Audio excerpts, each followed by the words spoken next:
selalu membangga-banggakan keluarganya, membangga-banggakan bapaknya, membangga-banggakan ibunya, membangga-banggakan dirinya, membangga-banggakan terus begitu aja. Kenapa?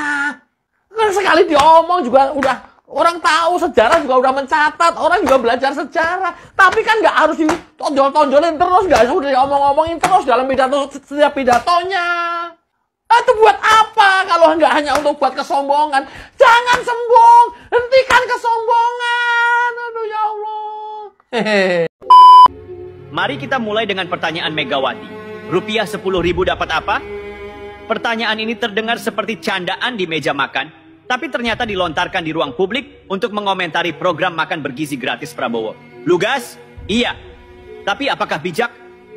Tidak juga. Kita perlu jujur, ini lebih terasa seperti sindiran yang merendahkan daripada kritik yang membangun. 10.000 dapat apaan? Ya tergantung. Kalau 10.000 ini dibelikan ke warteg masih bisa dapat nasi dan lauk. Tapi kalau dibelikannya ke resto bisa jadi cuma dapat es teh. Tapi kan nggak gitu konsepnya. Anggaran makan 10.000, kalau mau ngasih makan 20 anak berarti kita punya 200.000.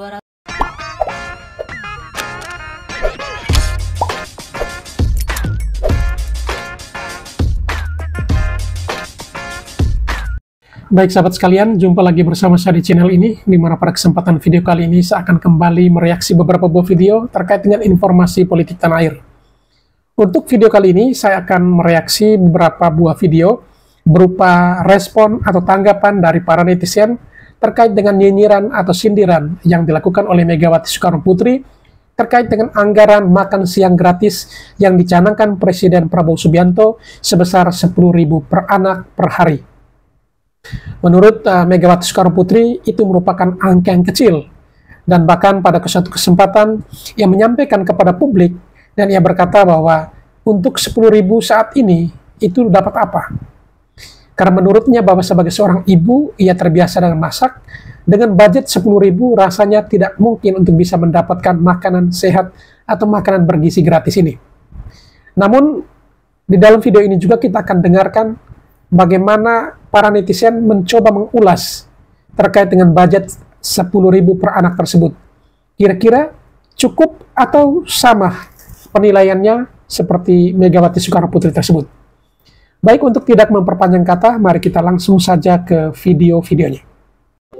Selalu membangga-banggakan keluarganya, membangga-banggakan bapaknya, membangga-banggakan ibunya, membangga-banggakan dirinya, membangga-banggakan terus begitu aja. Kenapa? Kan sekali diomong juga udah orang tahu, sejarah juga udah mencatat, orang juga belajar sejarah. Tapi kan nggak harus ditonjol-tonjolin terus, nggak harus diomong-omongin terus dalam pidato setiap pidatonya. Itu buat apa kalau nggak hanya untuk buat kesombongan? Jangan sombong, hentikan kesombongan. Aduh ya Allah. Jokowi itu orang itu, aduh, tukang kayu itu. Kalau karena bukan PDIP, dia bukan siapa-siapa. Jokowi itu, dia bukan siapa-siapa. Dia besar karena PDIP. Salah. Kita buktikan nanti bahwa PDIP 2029 nggak ada Jokowi, habis tinggal 1 digit. Ya. Nih gue kasih tahu ya, nih, zaman Pak Jokowi, kemudian zaman Pak Prabowo sekarang ini, ya, anggaran itu selalu dipres. Nggak ada anggaran makan siang gratis 20.000, tapi sampai ke tangan vendor, kontraktor, atau catering juga sama 10.000 juga pada akhirnya. Yang 10.000 dipakai bancaan, itu yang terjadi biasanya. Dan Kementerian nggak mau itu. Anggaran 20.000 nyampe ke kontraktor 10.000. Nggak mau kayak gitu. Loh, ini kayak begitu, itu kan udah fakta yang pernah, yang sering kita jalani dan bukan rahasia umum lagi. Pada bagi-bagi. Terus kan Pak Prabowo, kalau perlu bisa 8.000. Keuntungan hanya ada di pelaksana catering, vendor catering. Tidak orang-orang yang dalam jaringan ini. Memberikan proyek, ada manajemen fee, ada success fee. Nggak ada itu. Itu kan yang terjadi dari dulu. Makanya, kalau anggaran dinaikkan lagi per porsi 20.000, sama. Sampai ke tukang masak 10.000 juga. Yang 10.000 kemana? Dibagi-bagi. Udah nggak ada eranya kayak begitu. Sekarang udah harus dipres anggarannya. Harus apa realisasinya segitu, ya segitu. Keuntungannya dikasih kepada orang yang benar-benar melaksanakan dan mengerjakannya. Bukan orang-orang jaringan yang calo-calo proyek, pejabat-pejabat yang memberikan proyek. Bukan itu. Nggak ada lagi era seperti itu. Sekarang udah nggak ada lagi. Maunya 20.000. Anggarannya satu porsi. Faktanya nanti yang nyampe ke vendor 10.000 juga. Lo kayak begini itu udah, aduh. Makanya Jokowi itu tahu persis orang-orang seluruh Indonesia ini, terutama tokoh-tokoh, siapa yang benar, siapa yang nggak benar, siapa yang benar-benar memikirkan negara, mengamankan aset-aset negara, mengamankan anggaran-anggaran negara, tahu persis.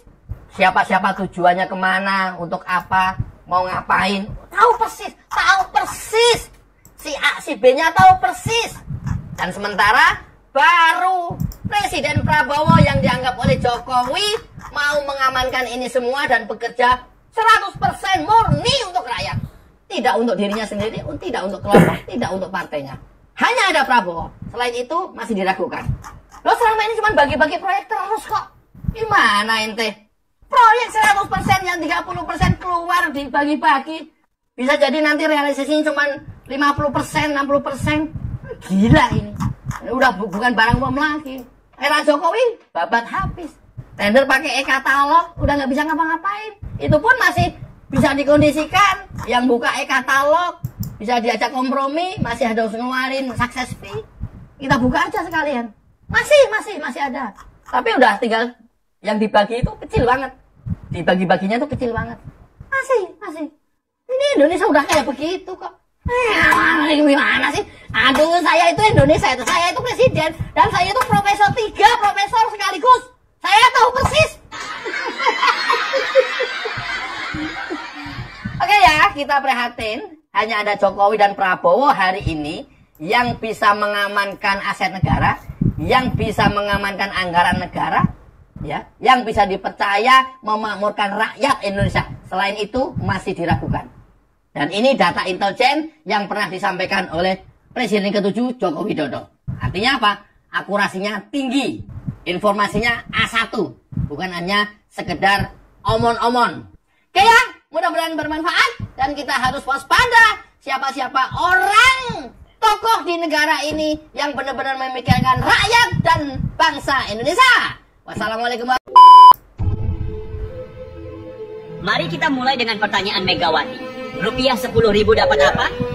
Pertanyaan ini terdengar seperti candaan di meja makan, tapi ternyata dilontarkan di ruang publik untuk mengomentari program makan bergizi gratis Prabowo. Lugas? Iya. Tapi apakah bijak? Tidak juga. Kita perlu jujur, ini lebih terasa seperti sindiran yang merendahkan daripada kritik yang membangun. Pertama, mari kita bicara soal angka itu. Di banyak tempat di Indonesia, 10.000 rupiah memang pas-pasan. Di kota besar, mungkin cuma dapat nasi bungkus dengan tempe atau malah sekadar gorengan.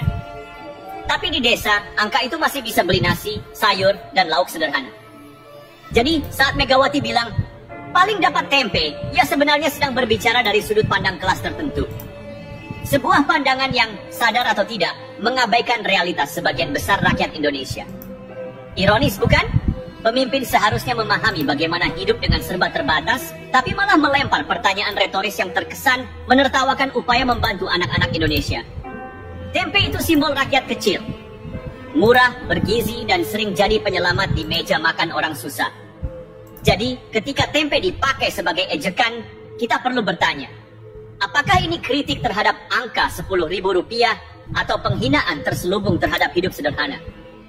Tempe itu ikon ketahanan pangan, Bu. Anda bilang 10.000 rupiah cuma dapat tempe, tapi apakah itu masalahnya? Yang jadi pertanyaan besar, apakah Anda pernah mencoba membuat tempe itu lebih terjangkau bagi rakyat? Prabowo mungkin tidak sempurna. Ia punya rekam jejak kontroversial, pendukung dan pembencinya sama banyaknya. Tapi kalau bicara kecerdasan, mari jujur. Seorang jenderal yang pernah hampir menang pemilu 3 kali, kini malah jadi presiden. Jelas bukan orang bodoh. Program makan bergizi Rp10.000 itu apakah sempurna? Tentu tidak. Tapi setidaknya itu langkah konkret, lebih baik daripada sekadar komentar sinis tanpa solusi. Mungkin Rp10.000 memang terlihat kecil, tapi daripada mempertanyakan apakah itu cukup, kenapa tidak bicara soal bagaimana melengkapinya? Misalnya, subsidi bahan pokok, kerjasama dengan petani lokal, atau kebijakan lain yang membuat harga makanan lebih terjangkau. Kritikan itu penting, tapi kritik yang membangun lebih dibutuhkan. Megawati sering disebut apa adanya, tapi apa adanya tidak selalu berarti benar. Kritik semacam ini justru memperlihatkan jarak antara pemimpin dan rakyat. Bayangkan seorang anak di desa yang hanya makan nasi dengan garam mendengar bahwa Rp10.000 dianggap remeh. Bayangkan orang tua yang mengandalkan tempe untuk memberi gizi anak-anaknya. Sindiran ini tidak hanya terasa meremehkan Prabowo, tapi juga rakyat kecil yang hidup dari Rp1.000-2.000 setiap harinya. Jawaban ini lebih dari sekadar angka. Ini tentang seberapa jauh para pemimpin kita benar-benar memahami hidup rakyatnya. Yang jadi masalah bukan apakah Rp10.000 cukup, tapi bagaimana caranya membuat itu cukup. Kalau Anda seorang pemimpin, pilihannya hanya 2, bantu membuat program itu berhasil, atau diam jika tak punya solusi. Tapi merendahkan, itu bukan kritik, itu hanya ego yang berkicau. Dan mari kita tarik benang merah dari semua ini, ego dalam politik. Kritik yang sehat adalah fondasi demokrasi, tetapi kritik yang lahir dari ego seringkali hanya menyemai polarisasi.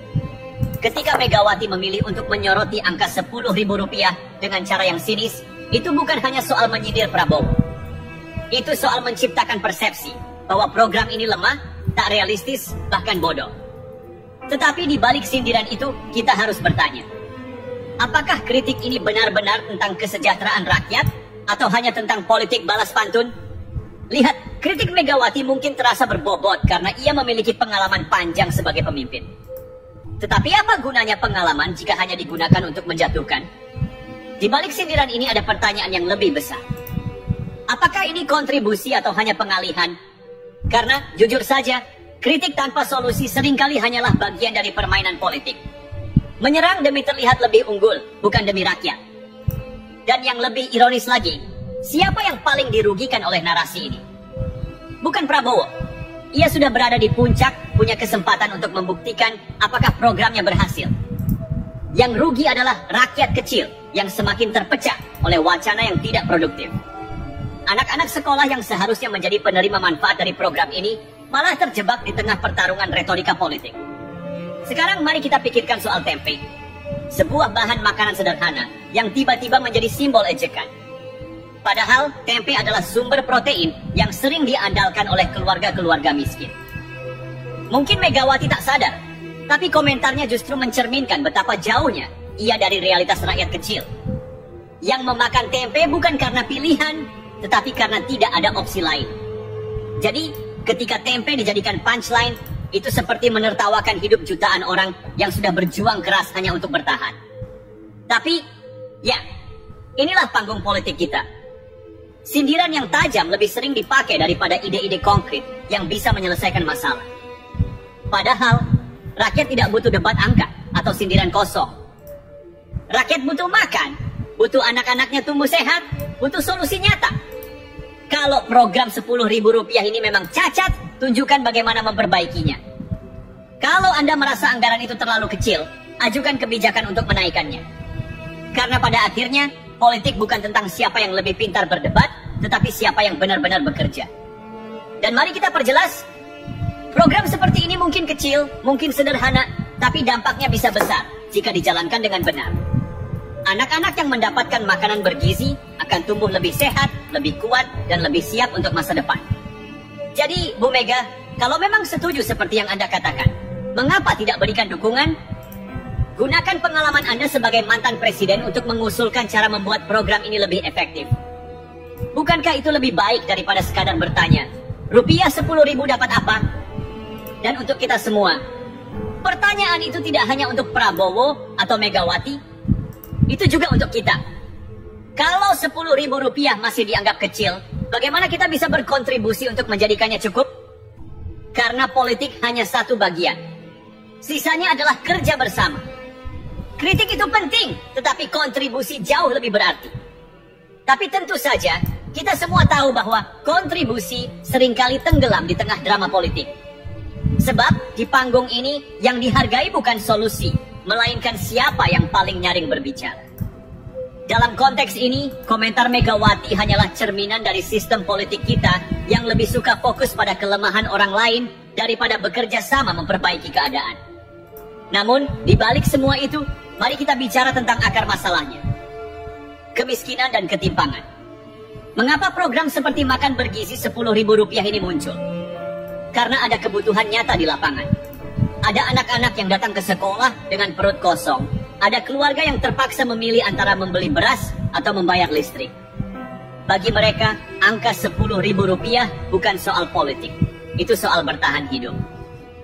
Sayangnya, para elit sering lupa bahwa angka kecil ini punya makna besar bagi rakyat kecil.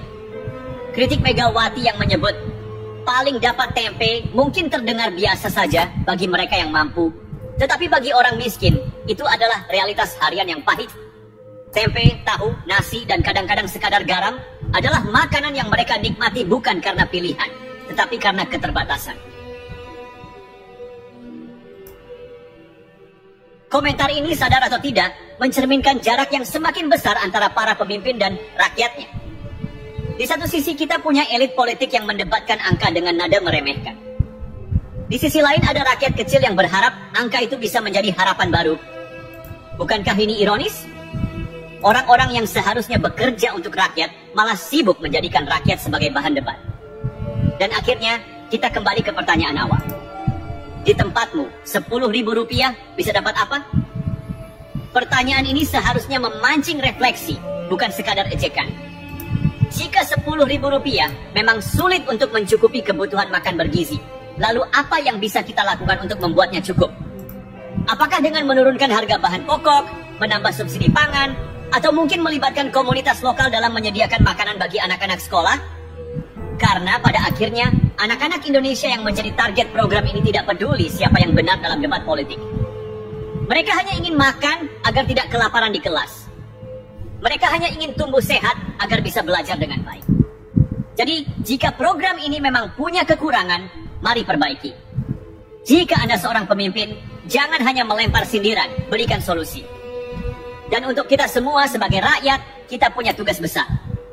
Terus mengingatkan para pemimpin kita bahwa panggung politik bukanlah arena untuk adu ego, melainkan tempat untuk bekerja demi kepentingan bersama.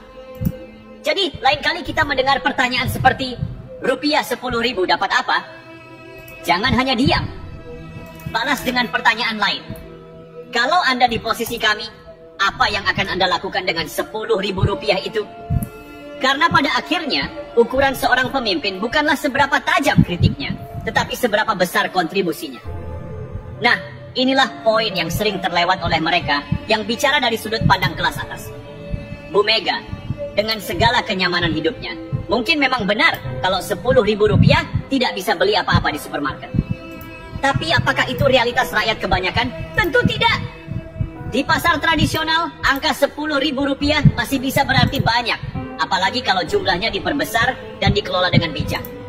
Pertama, soal skala. Kalau hanya Rp10.000 untuk satu anak, mungkin memang terkesan kecil. Tapi sekarang kita bicara soal program yang menyasar ratusan, bahkan ribuan anak di satu wilayah. Misalnya, satu sekolah punya 500 anak. Itu artinya ada dana Rp5 juta per hari yang bisa dioptimalkan untuk menyediakan makan bergizi. Kalau pengadaan makan ini dikelola dengan sistem grosir, bekerja sama dengan petani lokal, pasar tradisional, atau dapur umum komunitas, harga bahan baku bisa jauh lebih murah dibandingkan belanja di supermarket seperti gaya hidup para elit. Kedua, soal pendekatan. Ini bukan soal berapa kecil uangnya, tetapi bagaimana cara mengelolanya.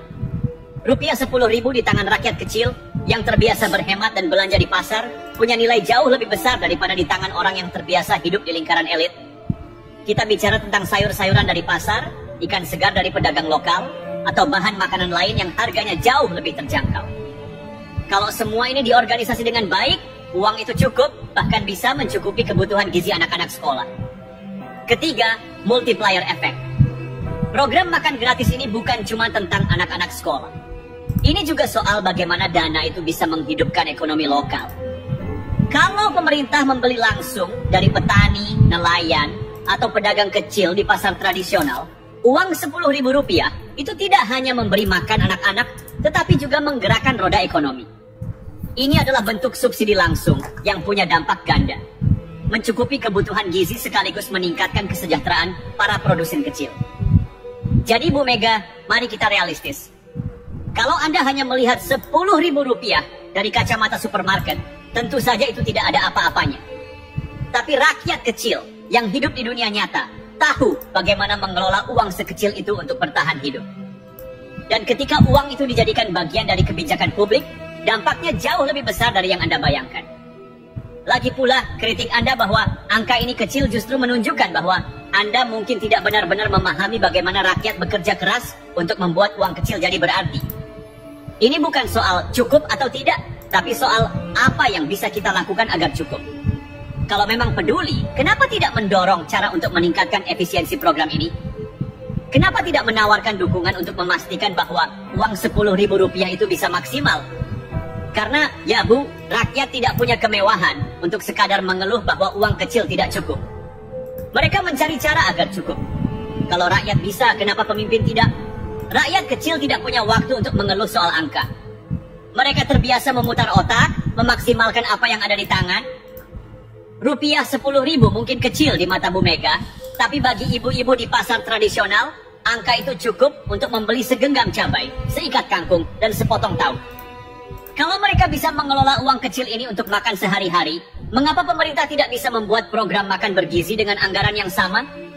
Yang menarik, kritik seperti ini sebenarnya mengungkap lebih banyak tentang elit politik daripada rakyat. Ketika Bu Mega berkata, rupiah Rp10.000 dapat apa? Yang terlihat bukan sekadar ketidakpercayaan terhadap program ini, tapi juga jarak antara cara pandang elit dengan realitas hidup rakyat. Seolah-olah angka itu hanya berarti sesuatu jika diukur dengan standar hidup mereka, bukan standar mayoritas masyarakat. Dan soal skala, mari bicara tentang angka besar.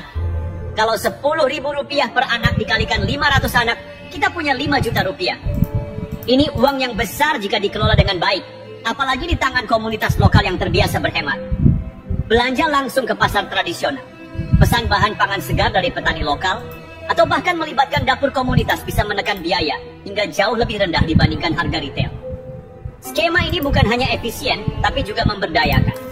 Mungkin ini bukan hanya soal angka, mungkin ini soal siapa yang menjalankan program tersebut. Kalau program ini lahir dari tokoh atau kelompok lain, kritik datang bukan untuk memperbaiki, tapi untuk melemahkan. Lagi-lagi kita dihadapkan pada ego politik.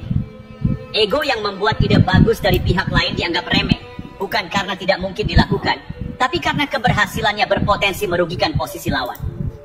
Namun, rakyat tidak peduli siapa yang menciptakan program ini. Bagi mereka, yang penting adalah hasil. Kalau anak-anak mereka bisa makan lebih baik di sekolah, itu sudah cukup. Mereka tidak butuh debat soal cukup atau tidak dari para politisi. Yang mereka butuhkan adalah solusi konkret, implementasi nyata, dan komitmen untuk membuat uang itu bekerja. Ironisnya, elit sering lupa bahwa rakyat melihat dan mencatat. Mereka tahu siapa yang bekerja, siapa yang hanya bicara. Ketika sindiran seperti ini dilontarkan tanpa solusi, rakyat tidak bodoh. Mereka tahu bahwa ini hanya permainan politik, bukan upaya tulus untuk membantu. Daripada bertanya, rupiah Rp10.000 dapat apa? Lebih baik kita bertanya, bagaimana caranya agar rupiah Rp10.000 bisa cukup? Karena rakyat sudah membuktikan dari hari ke hari bahwa mereka bisa bertahan dengan uang kecil. Sekarang giliran para pemimpin membuktikan bahwa mereka juga mampu membuat uang kecil itu bekerja untuk kepentingan banyak orang. Kalau rakyat bisa kreatif, mengapa elit hanya bisa sinis? Bu Mega, mungkin Anda lupa bahwa uang Rp10.000 ini bukan hanya tentang makan siang anak-anak sekolah.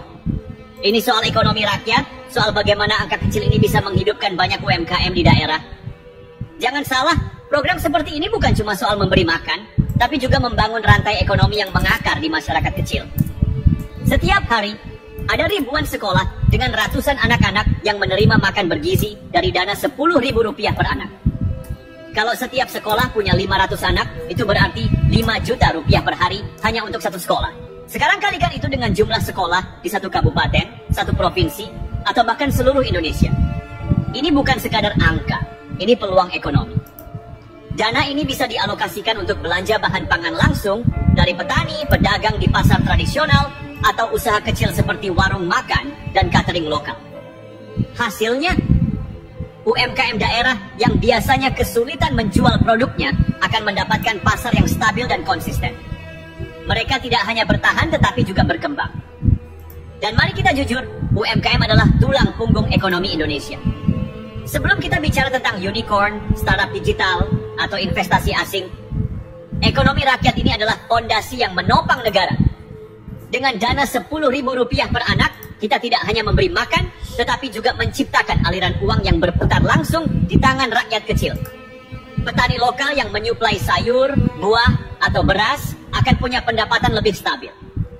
Nelayan kecil yang menjual ikan segar ke dapur umum atau catering sekolah akan punya pasar tetap. Pedagang kecil di pasar tradisional akan diuntungkan dengan volume pembelian yang meningkat. Program ini bisa menjadi katalisator ekonomi daerah, terutama di wilayah-wilayah dengan tingkat kemiskinan tinggi.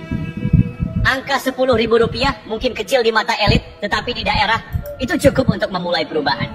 Jadi ketika Anda bertanya, rupiah 10.000 dapat apa? Jawabannya bukan hanya soal makan bergizi.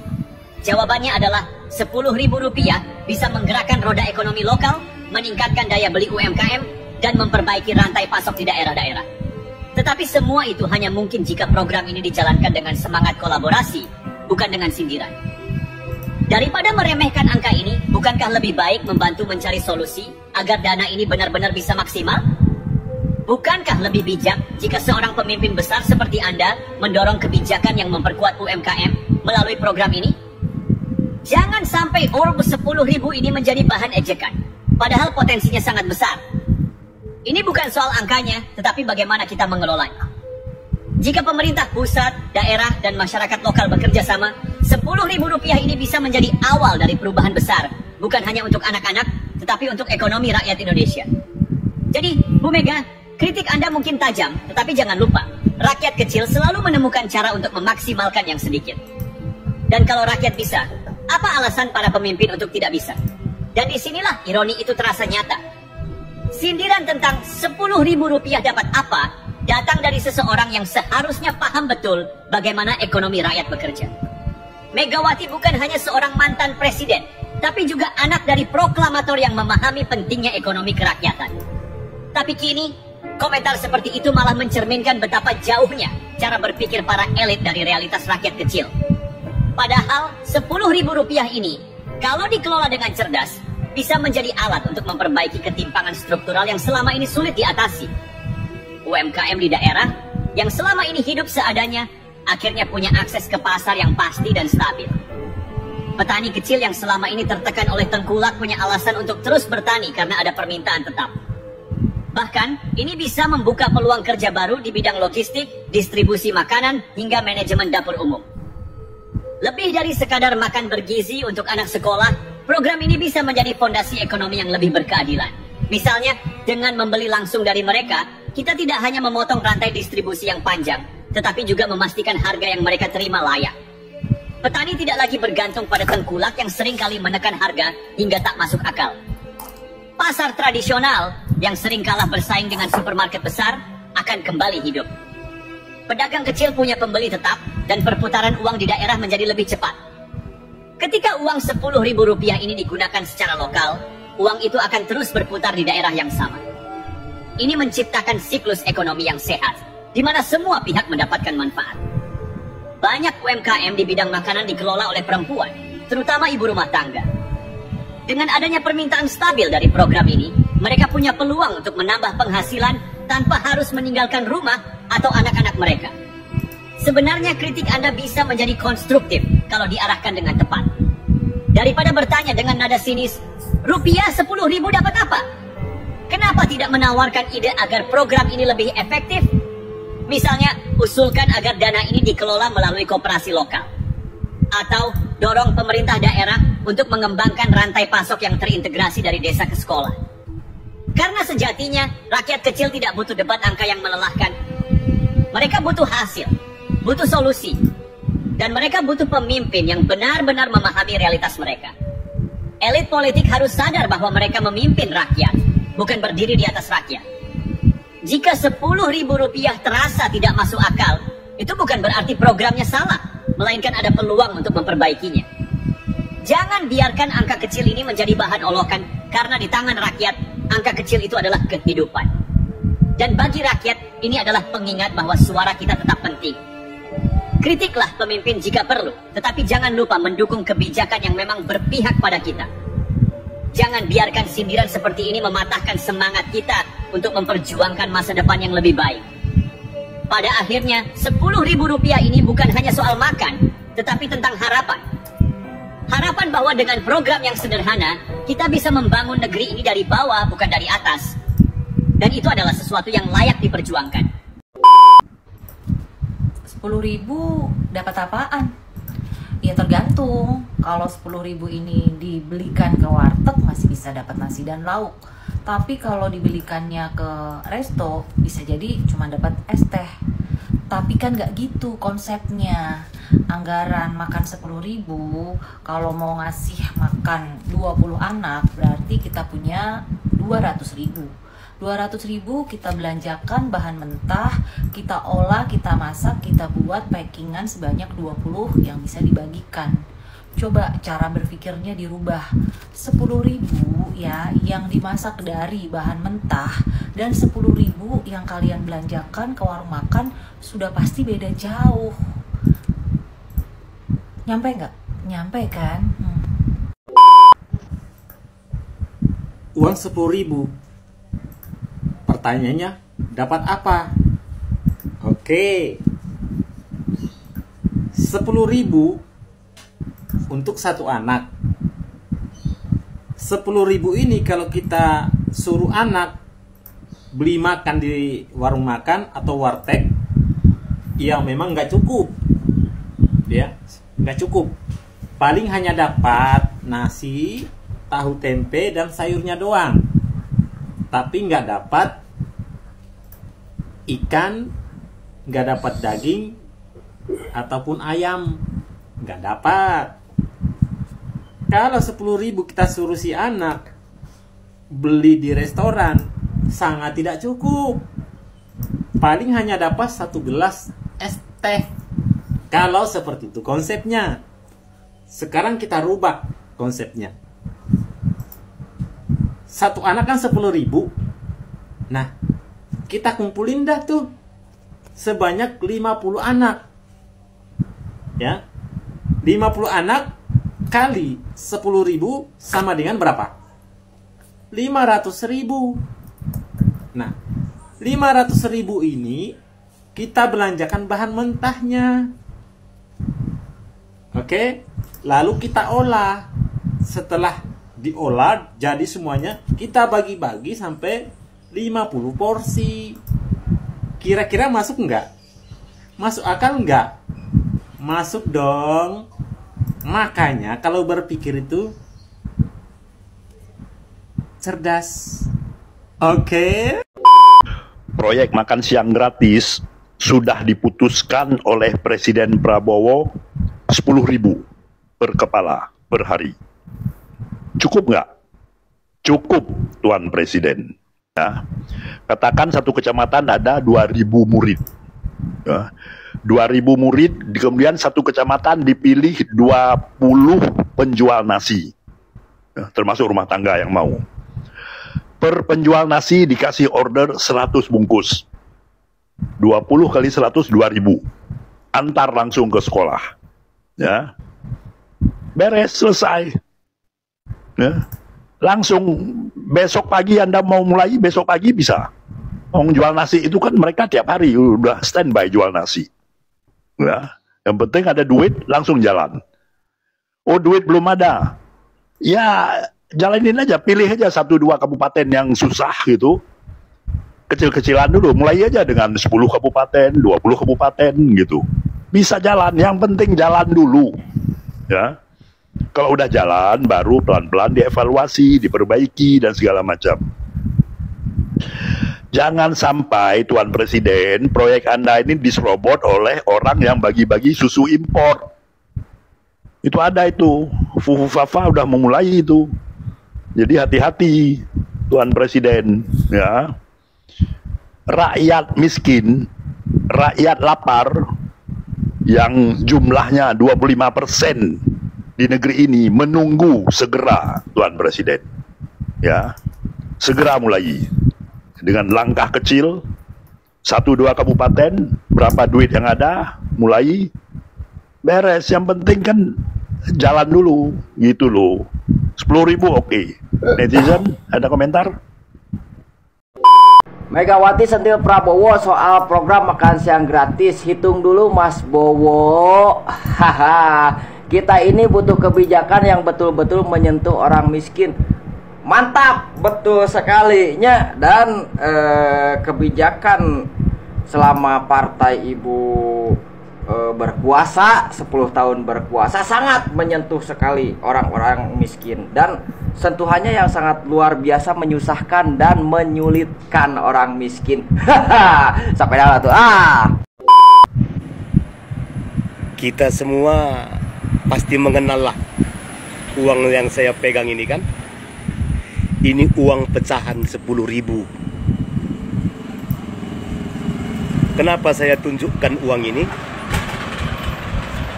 Karena program makan gratis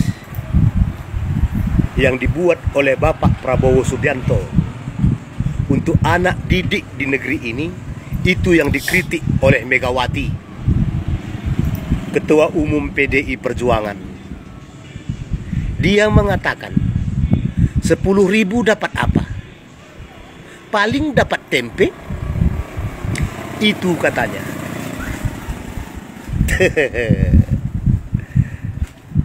Mungkin Megawati ini bertanya atau mungkin sedang menyindir program yang dibuat oleh Bapak Prabowo Subianto kan? Atau mungkin dia sedang merendahkan yang namanya tempe. Hah? Mungkin di kota-kota besar, di tempat dia tinggal, uang 10.000 ini tidak bermanfaat, iya kan? Atau kurang berharga nilainya.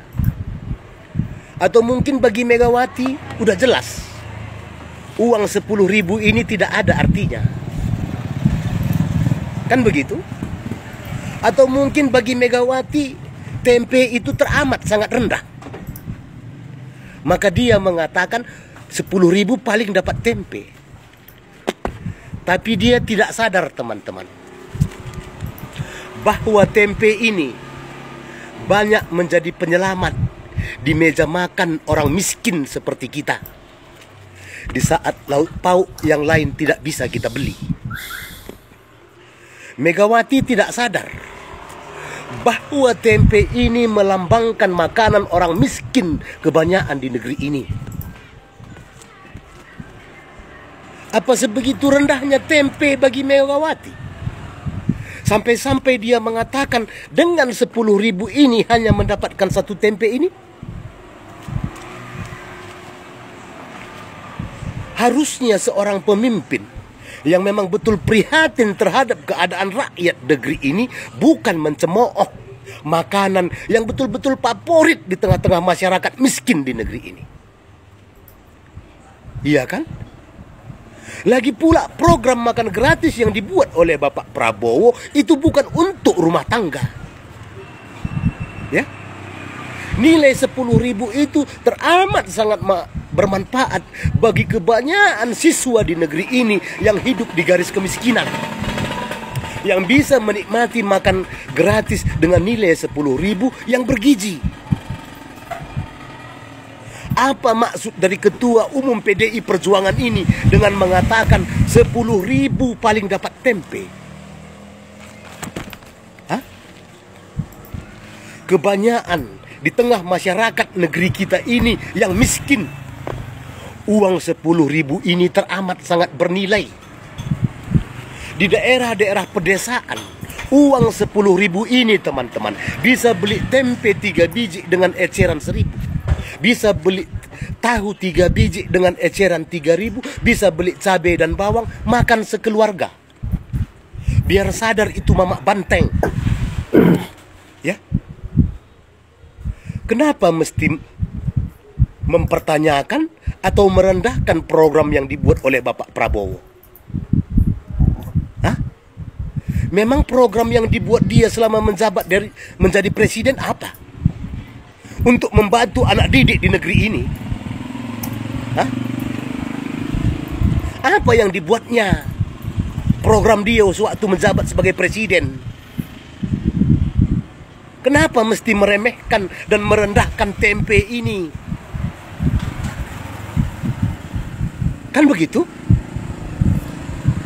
Apa seperti ini tipe seorang pemimpin? Hah? Dan merendahkan uang 10.000 ini? Iya kan? Apa Megawati tidak sadar bahwa setiap kepala rakyat di negeri ini yang membayar pajak 5.000 atau 10.000 dikutip, dipotong dari pajak itu, diberikan kepadanya oleh negara untuk membelanjai fasilitasnya sebagai seorang mantan presiden? Apa rendahnya uang 10.000 ini? Betul bagi Megawati dan keluarganya dan partainya, mungkin 10.000 ini tidak ada nilainya. Tapi bagi rakyat negeri ini, 10.000 ini teramat sangat bermanfaat. Apalagi bagi semua anak didik yang diberikan program makan gratis. Supaya Megawati ini hati-hati dalam berbicara, mempertanyakan kinerja dan program pemerintah. Tapi dia merendahkan makanan yang selalu menyelamatkan kebanyakan rakyat negeri ini yang namanya tempe. Kan begitu? Serendah itukah tempe di matanya sehingga dibandingkan uang 10.000 ini hanya dapat tempe? Betapa sedihnya rakyat miskin di negeri ini. Dia mengatakan setuju dengan makan gratis, tapi dia mempertanyakan dan menghitung nilainya. Bapak Prabowo jelas membuat program itu bukan untuk rumah tangga, tapi untuk makan gratis setiap anak didik di negeri ini supaya bisa makan bergizi di siang hari. Supaya disampaikan oleh semua kader-kadernya, supaya dikasih pengertian itu Mamak Bantengnya. Iya kan? Bahwa 10.000 ini dan tempe ini sangat bermanfaat di mata rakyat miskin seperti kita di negeri ini. Biar belajar dia pakai etika dalam berbicara, jangan hanya membawa keangkuhannya saja, karena dia juga tidak punya prestasi apa-apa dalam memimpin negeri ini. Belajar kita menyikapi siapa sebetulnya yang ingin membangun bangsa ini, siapa yang pura-pura peduli kepada rakyat negeri ini.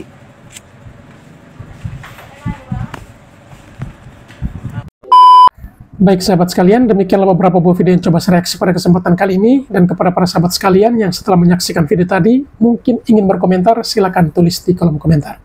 Sekian, terima kasih dan sampai berjumpa kembali di video selanjutnya.